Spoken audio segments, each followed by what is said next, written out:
आदरणीय प्रधानमंत्री श्री नरेंद्र मोदी जी, माननीय विज्ञान प्रौद्योगिकी पृथ्वी विज्ञान स्वास्थ्य और परिवार कल्याण मंत्री डॉक्टर हर्षवर्धन जी, भारत सरकार के मेरे सहयोगी सचिव डिपार्टमेंट ऑफ साइंस टेक्नोलॉजी के प्रोफेसर आशुतोष शर्मा जी, डीबीटी की doctor Renu Swarup ji, ministry of earth sciences के राजीवन नायर जी, आईसीएमआर के director general professor Balram Bhargava ji, Vigyan Bharati के राष्ट्रीय अध्यक्ष doctor Vijay Bhatkar ji, India International Science Festival से जुड़े हुए सभी व्यक्तिगण और विज्ञान जगत से जुड़े हुए और विज्ञान जगत में रुचि रखे हुए सभी देश और विदेश के आज जो यहाँ पे जुड़े हमारे साथ है, सभी को हार्दिक अभिनंदन।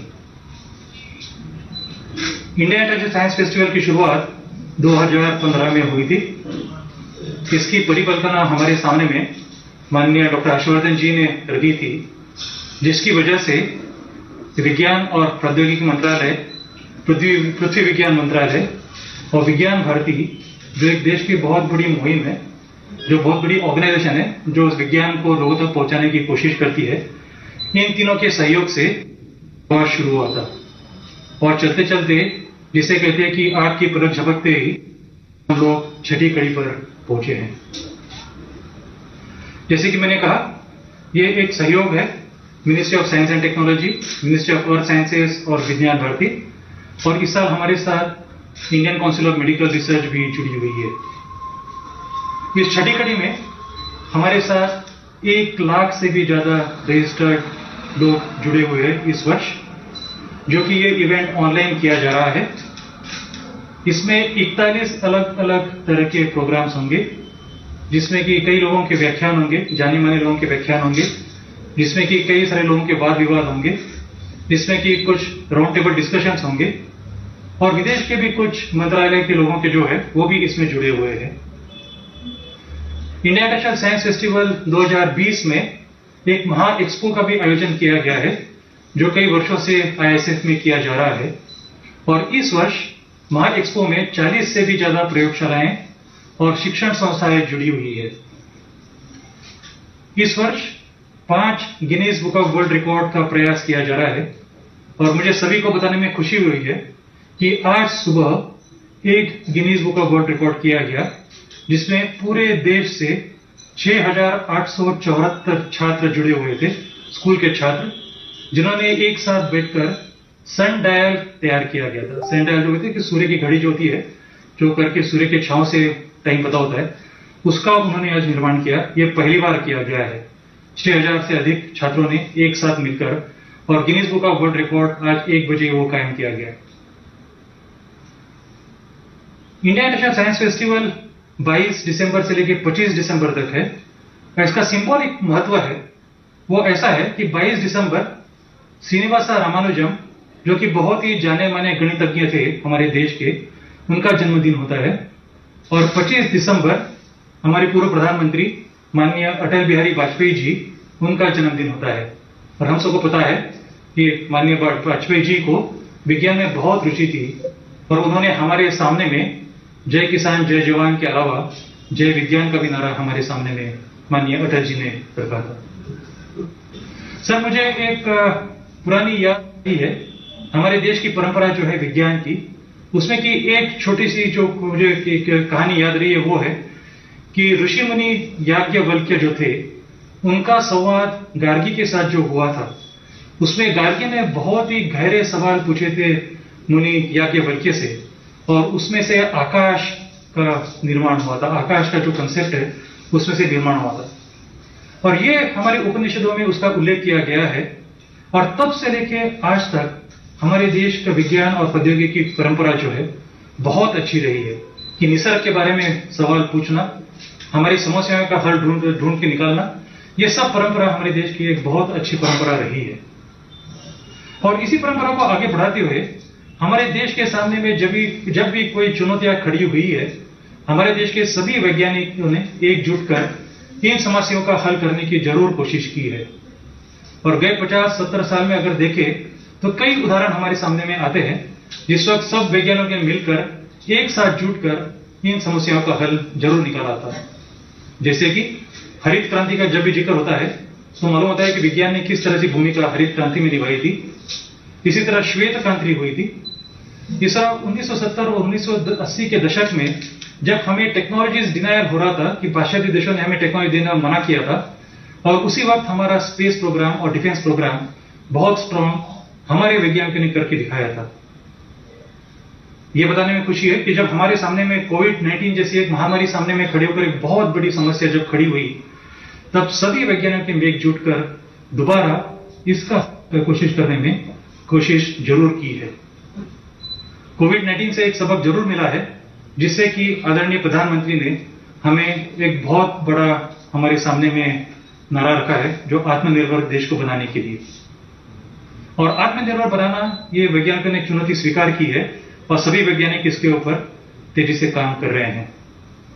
और आत्मनिर्भरता से ही हमारे देश को जो परंपरा है, जिसे कि हम लोग ग्लोबल वेलफेयर कहते हैं, जिसको पूरे विश्व को हम एक परिवार मानते हैं, जिसे हम वसुधैव कुटुंबकम मानते हैं, तो आत्मनिर्भरता और ग्लोबल वेलफेयर ये इस वर्ष की इंडिया इंटरनेशनल साइंस फेस्टिवल की मुख्य भूमिका है। तो जो विचार विमर्श इंडिया इंटरनेशनल साइंस फेस्टिवल में आज से लेकर 25 तारीख तक होंगे, इसमें मुख्य भूमिका आत्मनिर्भरता और ग्लोबल वेलफेयर ये विज्ञान के मार्फत किस तरह किए जा सकते हैं, इसके ऊपर काफी सारे विचार विमर्श होंगे। ये सभी समस्याएं जो प्रासंगिक है, ये सभी समस्याएं जिसे हम लोग कॉन्टेम्पररी कहते हैं, इसका हल निकालने के लिए भी हम लोग जरूर विचार विमर्श करेंगे आने वाले 3-4 दिनों में। लेकिन मुख्य उद्देश्य इस फेस्टिवल का ऐसा है, इसको हम लोग उत्सव के तरह मनाते हैं और हमारे प्रयोगशालाओं में 4 दीवारों के भीतर वैज्ञानिक जो कुछ काम करते हैं और उनमें जो हर्ष होता है अपने काम का, वो हम लोग समाज तक किस तरह ले जाए और समाज को क्या बताए कि वैज्ञानिकों ने कौन सी नई खोज की है, इससे समाज को क्या फायदा होने वाला है, और इसलिए ये उत्सव मनाया जा रहा है। और ये परिकल्पना जो डॉक्टर हर्षवर्धन जी ने हमारे सामने में रखी थी 2015 में, उसी परंपरा को हम आगे बढ़ाते हुए 6ठे दौर पर पहुंचे हैं। इसमें आप सभी लोगों का स्वागत है। मुख्यतः आदरणीय प्रधानमंत्री जी का हम बहुत हर्ष से यहाँ पे स्वागत करते हैं। प्रधानमंत्री जी, मैं आपको रिक्वेस्ट करूंगा कि आप हम सभी को संबोधित करें। धन्यवाद।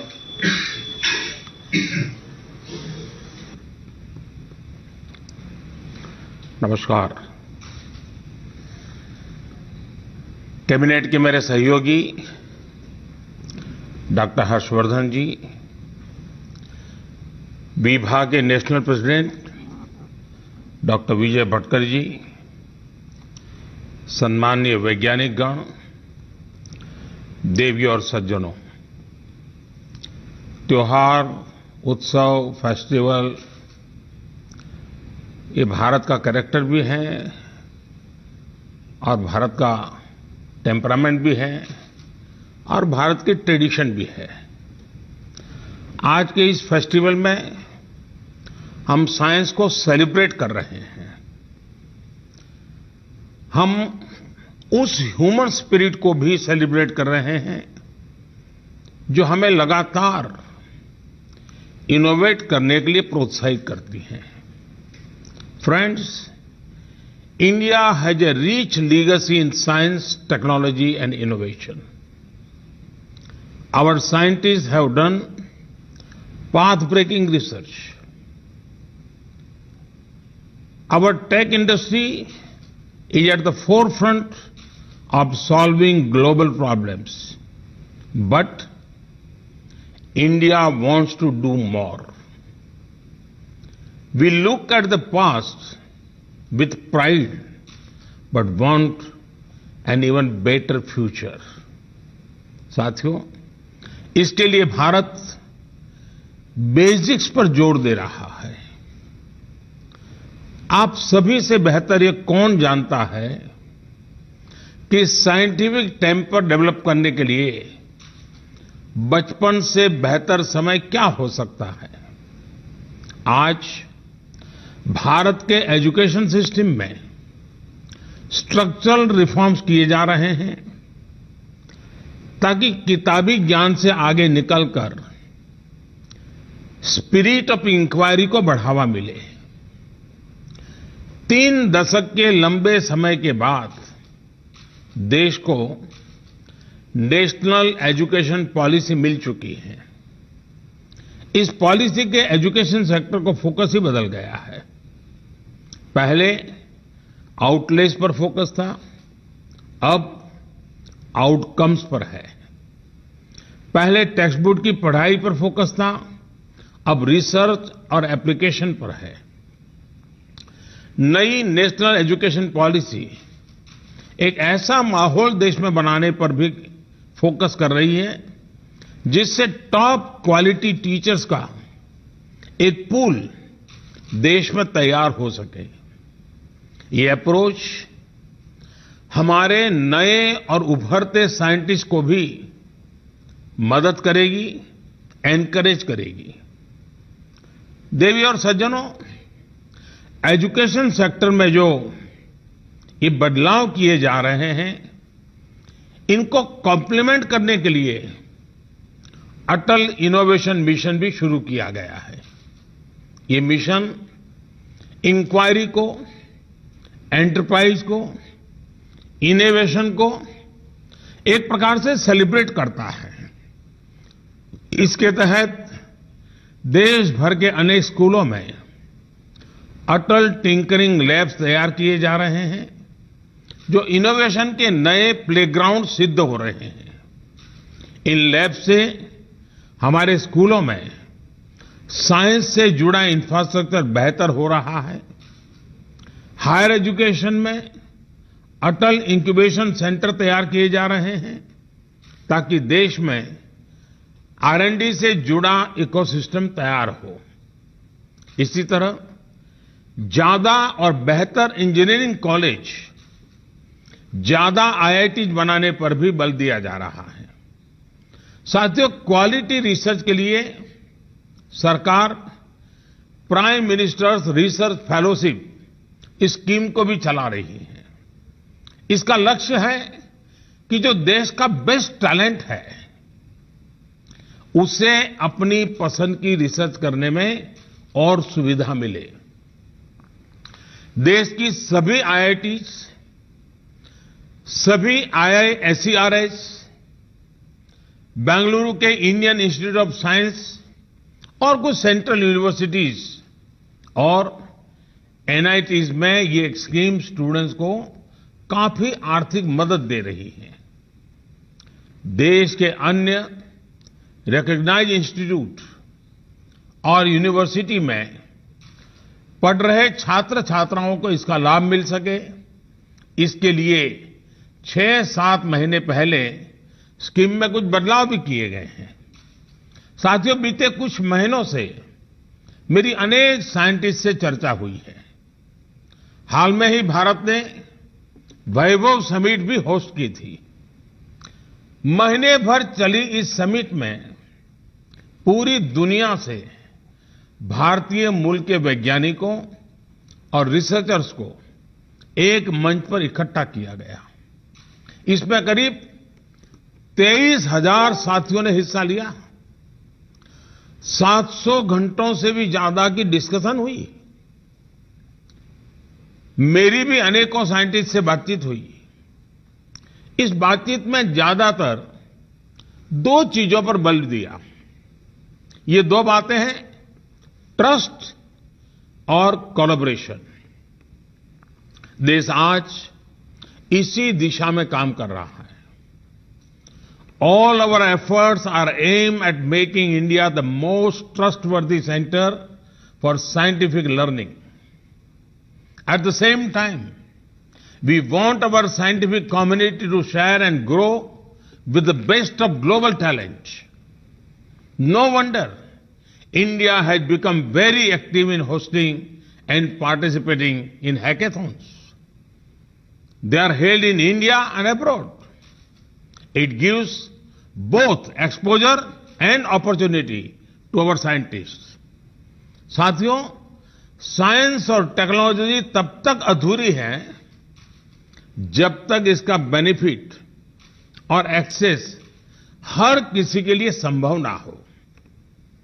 बीते 6 साल में युवाओं को अवसरों से कनेक्ट करने के लिए देश में साइंस एंड टेक्नोलॉजी के उपयोग का विस्तार किया है।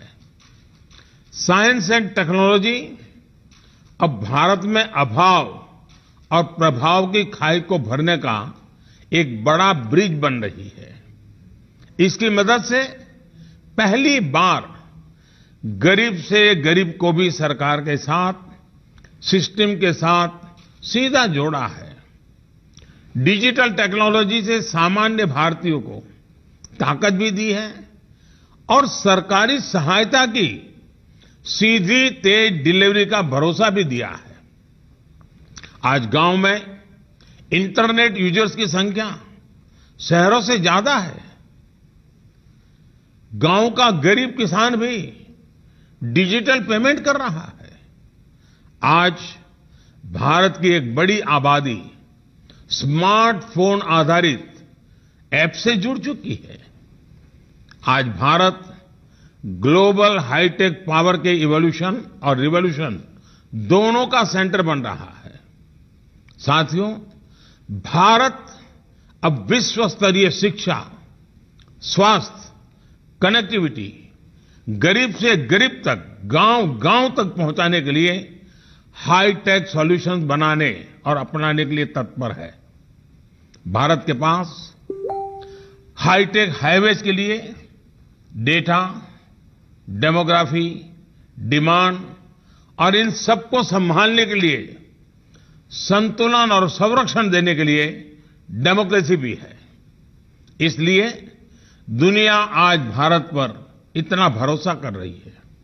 साथियों, हाल में डिजिटल इंडिया अभियान का और विस्तार करने के लिए पीएम वाणी स्कीम भी शुरुआत की गई है। इससे पूरे देश में पब्लिक स्पेस में सबके लिए क्वालिटी वाईफाई कनेक्टिविटी संभव हो जाएगी। इसका सीधा लाभ साइंस को भी होगा, क्योंकि देश के गांव का युवा भी दुनिया की बेस्ट साइंटिफिक नॉलेज को आसानी से हासिल कर पाएगा। साथियों, हमारे देश में water scarcity, pollution, soil quality, food security जैसी अनेक चुनौतियां हैं, जिनका आधुनिक हल साइंस के पास है। हमारे समंदर में जो वाटर, एनर्जी और फूड का खजाना है, उसे तेजी से एक्सप्लोर करने में भी साइंस की बड़ी भूमिका है। जिस तरह हमने स्पेस के सेक्टर में सफलता पाई, वैसे ही हमें डीप सी के क्षेत्र में भी सफलता पानी है।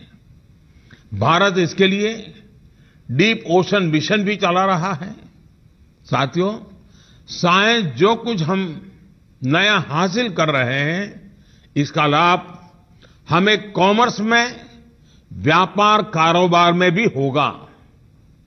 अब जैसे स्पेस सेक्टर के रिफॉर्म्स किए गए हैं, इससे हमें अपने युवाओं को, देश के प्राइवेट सेक्टर को भी आसमानी नहीं, असीम अंतरिक्ष की बुलंदियां छूने के लिए एनकरेज कर रहे हैं। जो नई प्रोडक्शन लिंक इंसेंटिव स्कीम है, इसमें भी साइंस और टेक्नोलॉजी से जुड़े सेक्टर्स पर फोकस रखा गया है। ऐसे कदमों से साइंटिफिक कम्युनिटी को बल मिलेगा, साइंस और टेक्नोलॉजी से जुड़ा इकोसिस्टम बेहतर होगा। इससे इनोवेशन के लिए ज्यादा रिसोर्स जनरेट होंगे। इससे साइंस और इंडस्ट्री के बीच पार्टनरशिप का एक नया कल्चर तैयार होगा। चाहे हाइड्रोजन इकोनॉमी हो, ब्लू इकोनॉमी हो, या फिर आर्टिफिशियल इंटेलिजेंस का उपयोग हो, नए कोलैबोरेशन से नए रास्ते निकलेंगे। मुझे विश्वास है कि ये फेस्टिवल साइंस और इंडस्ट्री के बीच स्पिरिट ऑफ कोऑर्डिनेशन और कोलैबोरेशन को नया आयाम देगा। Currently the biggest challenge facing science may be a vaccine for COVID pandemic. However, this is a challenge for now. The biggest long-term challenge science faces is to attract high-quality youngsters and retain them. Often, the domain of technology and engineering seems more attractive to the youth than pure science. However, for any country to develop, it needs science to power it. Because, as they say, what is called science today becomes the technology of tomorrow and engineering solution later. So, the cycle must start with attracting good talent into our science domain. For this, the government has announced scholarship at various levels, but it needs a big outreach from within the science community as well. The excitement surrounding Chandrayaan mission was a great starting point. We saw lot of interest from youngsters. Our future scientists will come from there. All we need to do is inspire them. Friends, through this gathering, I want to invite the global community to invest in India, through Indian talent, and innovate in India. India has the brightest minds. India celebrates a culture of openness and transparency. The government of India stands ready to address any challenge and improve the research environment here. साथियों, विज्ञान व्यक्ति के अंदर के सामर्थ्य को, व्यक्ति के भीतर जो भी बेस्ट है, उसे बाहर लाता है। यही स्पिरिट हमने कोविड वैक्सीन के लिए काम करने वाले हमारे वैज्ञानिकों में देखी है। हमारे वैज्ञानिकों ने कोरोना के विरुद्ध लड़ाई में हमें आगे रखा है, बेहतर स्थिति में रखा है। साथियों, 2000 वर्ष पूर्व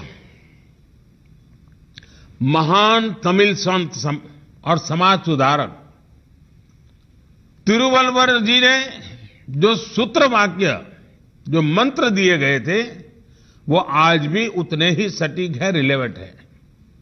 उन्होंने कहा था, in sandy soil when deep you delve you reach the springs below, the more you learn the freer streams of wisdom flow.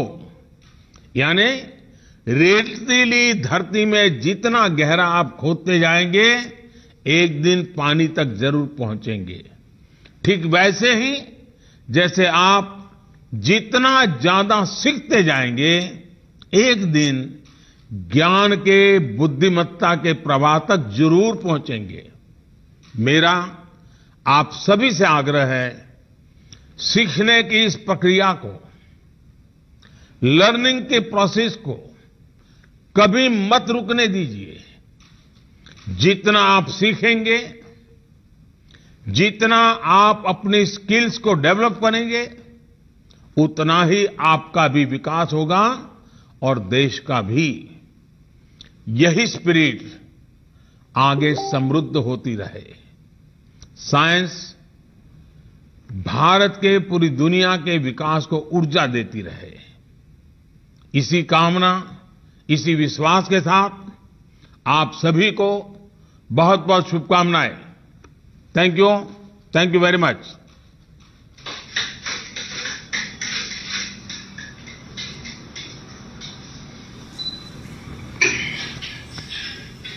बहुत धन्यवाद सर, आपके आशीर्वचन से और आपका ये उद्देश्य सामने लेकर हम लोग जर्नी आगे बढ़ाएंगे। बहुत बहुत धन्यवाद सर।